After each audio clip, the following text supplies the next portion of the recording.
Ďakujem veľmi pekne, pani predsednička. Táto prvá schôdza je hlavne o veľkých symboloch a mňa veľmi mrzí, že prvá rozprava tohto nového Európskeho parlamentu nie je o našich občanoch, nie je o našich témach, nie je o sociálnych istotách, nie je vôbec o boji proti chudobe, ale je o tretej krajine, o Ukrajine. Ale chápem, že toto je vaše rozhodnutie.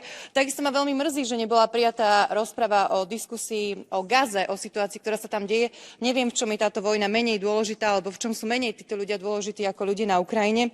Takisto ma veľmi mrzí, že sme neprijali rozpravu a diskusiu o momentálnej politickej kultúre nielen v Európskej únii, ale celkovo vo svete, kde politickí lídri alebo ľudia, ktorí majú trošku iný názor ako nejaká väčšina alebo ako to, čo sa hovorí v štandardných médiách, sú atakovaní, tak ako sa to stalo aj premiérovi Slovenskej republiky Robertovi Ficovi a nedávno práve Donaldovi Trumpovi.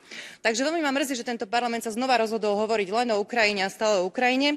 Napriek tomu, keď už hovoríme o Ukrajine, myslím si, že to, čo by sme mali hovoriť ako prvé, je určite mierová politika Európskej únie. Európska únia vznikla ako projekt mieru a to by malo byť to prvé, čo by sme mali hovoriť, že máme tlačiť na mierové rokovania, máme tlačiť na riešenie situácie a máme tlačiť na to, aby sa tieto dve strany sadli za jeden rokovací stôl a aby konečne na Ukrajine nastal mier a nie iba dodávať neustále zbrane a hovoriť o tom, ako táto vojna musí skončiť porážkou Ruska. Ďakujem.